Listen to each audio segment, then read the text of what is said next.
I'm back here with another Hansshow review. This time it's the H6 6.8 inch mini screen that goes up on the dash, and this gives you all the information so you don't have to look at the main screen. Currently I have the Hansshow mini screen and I just love that. It gives me access to my tire pressures right away. I just look over there and has the speed and all that other stuff, so I really like that. Wasn't sure I really wanted to switch this out, but Hansshow did send this out to me for review, so I'm going to go ahead and show you how to install it, and then we'll go through a video later on all the configuration. But let's go ahead and see what's required. So you're going to need a 10mm socket. That's to take the bucket out from the front, because we're going to run a camera from the front bumper into the car. And so we'll have to take that bucket to get the wires underneath there. So you'll need that and a couple of pry tools here as well. So those are the tools, fairly straightforward, should be pretty simple to do. To the left here we've got the 720p camera that mounts. They've got a mount. You can use screws or you can use the double-sided tape, is which I'm going to use. And then you're going to run this tiny wire from the front bumper underneath the hood and then through the firewall and up onto the dash where it plugs into the screen. The other part that we have here is we have the cable. I know it looks pretty confusing, but if you look at it, it's pretty straightforward. This part plugs into the screen right here. There's an adapter that we have, so that part's, let's just put that to the side. And then if we look at this cable, it's actually broken into two pieces. So this piece right here is for cars that are Intel based. So that'd be pre-2021. And so this plugs into the ECU up underneath the dash. It's the main computer. It's a little bit harder to get to. I could do this because my car is Intel, but because my car is a 2022, it does have the AMD ports. So I can use these. So this plugs into a blue plug that's up on the left kick panel under the passenger side there. So I'll show you where I'm going to plug that into. That's where I plugged in the mini screen that I had previously. And then this plug here is just the bypass for the power. So we get the power from this and the data from that. So we'll go ahead and we're going to run this through. It shouldn't take much more than an hour to do. They did also include some printed out color instructions, but since you're watching my video, you can pretty well toss these to the side and then just watch my video. Anyway, let's get into it. Okay, so the next step for swapping out the screen, so if you're doing this for the first time, you're not going to have a screen here. I've got the mini screen. Like I said, I really love this one. It's really small, but it gives me everything that I've needed. And so I'm going to see what this one's like. Anyway, the first thing you should do before you power off the car is adjust the steering wheel so that you get access to everything. So we'll go over to controls and steering. And it gives you instructions here, but I'll just say what you're going to do is you're going to bring the steering wheel out all the way. So it gives you the full extent, and then you can lower it down. It makes it easier to get to. So again, you're going to move the steering wheel all the way out and all the way down. Gives you lots of space here. And so the next step, let's go ahead and do it. We're going to power off the car, and we're going to take the stuff out of take the bucket out of the front. So most people will just come down here to safety, scroll all the way down and power off, and then power off the car. So you can leave this here, but sometimes it goes back on. So what I do when I touch anything that's electrical within the car, I go ahead and I disconnect the battery, the negative post of the battery, and then I disconnect the high voltage connector underneath the seat on the Model 3. Now that'll be up front. So let's go ahead and we'll go ahead and do that. We're going to make sure that all the doors and windows are wide open because I'm going to be disconnecting the battery and we won't be able to turn it back on or open any of the doors. So we'll just go ahead and remove this.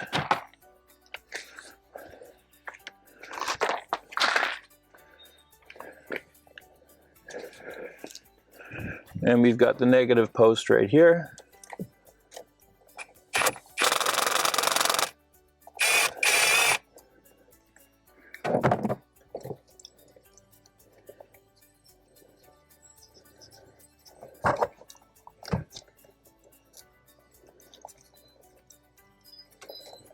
So we've got that disconnected. And then underneath this foam piece, you just pull this off. There's a high voltage disconnect. There's a little lever here, you just press that. And don't be concerned, it's going to make a clunking noise when you turn it off. And just pull that off and just leave it. Well, you'll pull this piece off right here. Pull that off. And then disconnect the cable. And we can put this to the side.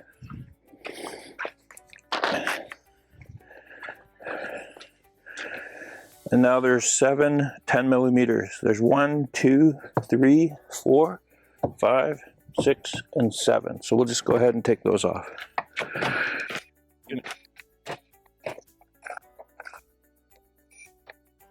And now that you have that, it's easy, you just pull this up.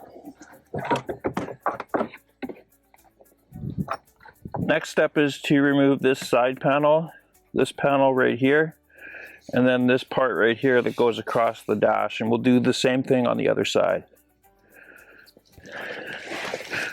Okay, so we'll start with popping this one out. They're all held in with clips, so it's super easy. So just these little clips right here, and we'll put that to the side. This one right here.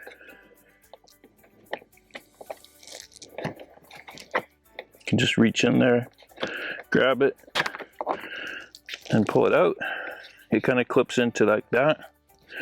And then this bottom one, there's a pin right here that you need to take out. I have it already taken out. And so we'll just pull this piece off from the back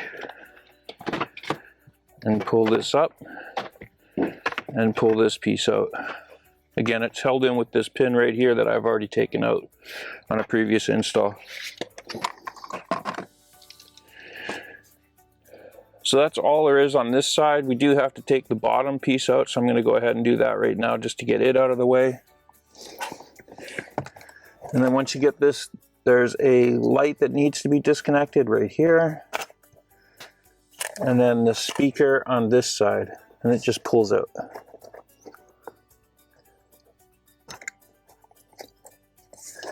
Again, we'll just take this and put this to the side as well. And before we go to the other side, we need to just loosen this side off. So it's easy, you just go underneath the trim and just pop it up with the little pry bar. There we go, that's all we need to do. We're just loosening this side. Okay, so now that we've got this panel off, pry this up. And since we and then we'll just put this to the side. Okay, so there's this faux leather piece that's connected to allow it to move. So we're just going to go ahead and pop these out.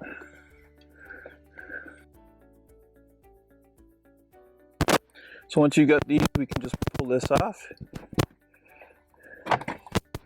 Like that, just held in to these holes.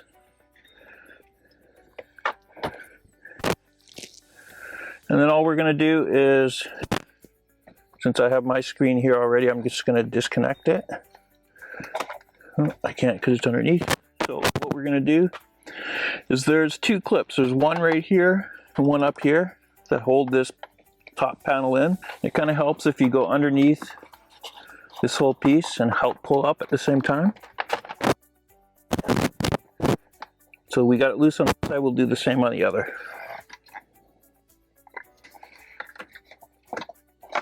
There we go. So let's do that again so you can see that. So you're going to take the cable and run it over to the top so it's held like this. And you're just going to slide that into the hole. And then these locking pins fall into place like that. And then this will go back here. There we go. That's in place. Got that. Okay, so now we're going to run the cable for the camera. If you have a license plate mount that goes here, then you're going to mount the camera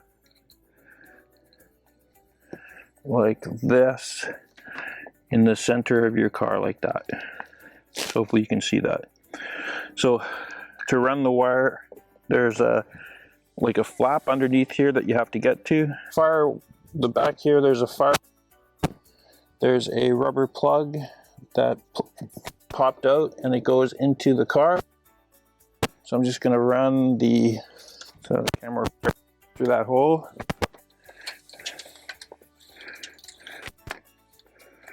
And then I'll pull that tight. And then inside the hole, there's some for sound deadening. I had to poke a hole through that as well. And I'll go ahead and grab that from the other side.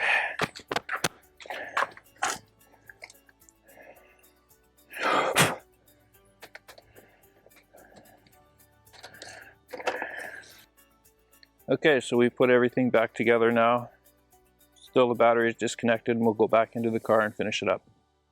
Okay, so here's the wire for the front camera that's run through the firewall. And then we've got this big bundle of wires.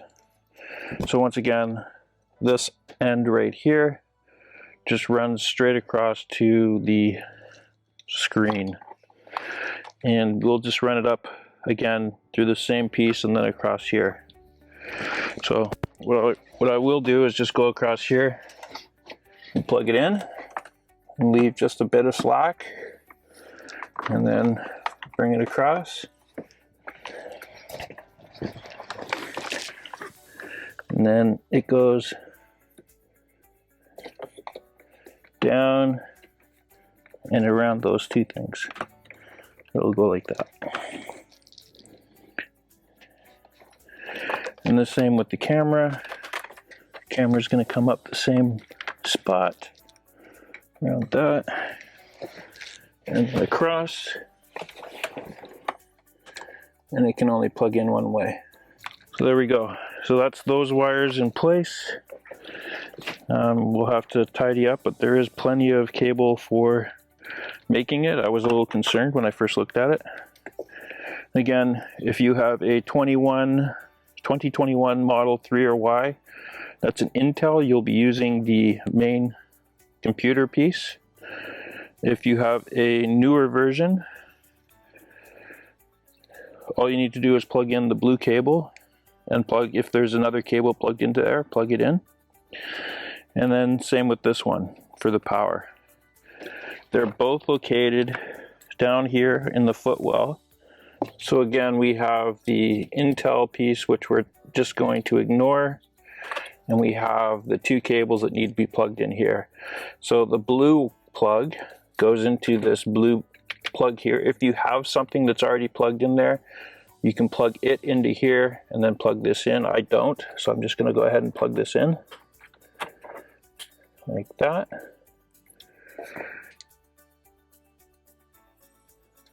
This cable here goes into the one right here. I think originally there was something plugged in on mine, so I'll go ahead and just unplug that.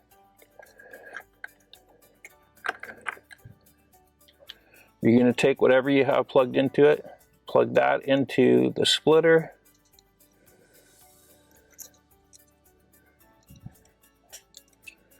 and then plug that into there.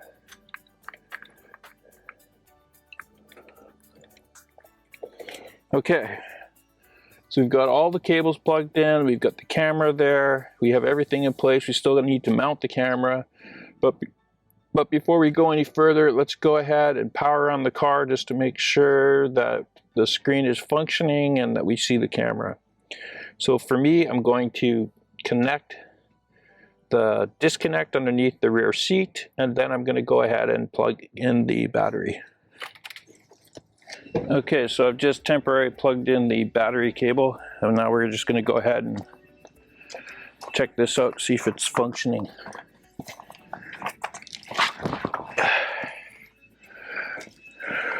So you can see I do have something going on here. We're just booting up right now. So I'll come back once we get everything up and running.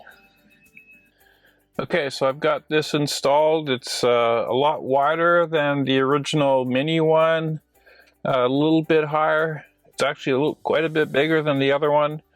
The one thing I noticed is it stays on this screen until you go to drive or reverse. So you can see there, and I'm sorry about the flashing there. It's just how the LED screen is showing up on the camera. So if I put it into drive, I can hold this button right here to the right, and it brings up a menu that allows me to go through the different screens. The thing that I've noticed here, this one says the speed on one side and horsepower on the other. I'm not sure what's going on here. Oh, I guess you can see different screens, which is nice. Within that screen, I thought it was going to be just one. So I can see the distances. I can see tire pressures. That's really what I want, is to be able to see tire pressures. And I can see speed limits as well. Now again, if I hold it to the left, I'm in this screen here. There's two others. So if I go to the left one, let's take a look at that one. And then if I scroll through the wheel here, I'm just scrolling. You can see, I can see the follow distance, I can see tire pressures, and then I see that. Now again, let's go to the next screen. That's holding the button to the right. And then one down. You can see it's now selected this one. Well, it's hard to see on your side, but... So again, the screens are very similar. And they all do the same thing. If you scroll this wheel, I can see different things, which is kind of nice. I really want to see tire pressures. That's the one thing I want to see. It seems like they have the speed limit and then the horsepower on the right on pretty well every one of these. So if I go to this screen here and then back out of it, again, it's speed limit and horsepower. And then I can scroll through the wheel. I can see my follow distances and tire pressures. Now, if you want to make changes, you press to the left and hold. And then it will highlight what you're going to change. So you can see it's changing. It's actually moving slowly across. Let's see if I can put it to daylight. Maybe that might help. So daytime, and then scroll back up to the top to go and save. And save that. And saved OK. And then press to the left, I guess. And oh, that's awfully bluish. I don't like that. I had heard that it's not actually white, which is unfortunate. So again, let's try a different screen. Let's go to the first one. So it's grayish, turquoise, and purplish. Let's go to this one. So, not sure. I think I like dark mode. So let's go down to follow. Follow means it's going to do whatever the car is doing. So then, oops, I got to get down there again. So follow is going to be, so there, we're at nighttime. Now it does say it has over-the-air updates, but I don't see how I can connect to Wi-Fi. Let's go ahead and save this. System. Saved. Yeah, I like that better. So let's go for a drive. I'm going to see if I want to keep this in or if I want to put the mini screen, because I really like that mini screen. I mean, I've had this screen for a couple weeks and I was on vacation, and it was a bit of a challenge to try and squeeze some time into getting this in there, but I did get it in, and yeah. Now, if you want to see the front camera, I did mount that, so you just press and hold on the, so it'd be the same as voice command, so press and hold, and there's the camera. It's mounted right beside my license plate, so it's not square in the center, and that's what that line is. That's the license plate mount, and then to get out of it, you're going to press to the left, and we're back. So I'm going to go use this for a couple days, and then I'm going to decide if I'm going to go back to the little screen. So I really just like the having the speed limit in there. So I'm going to check it out. Anyway, thanks a lot.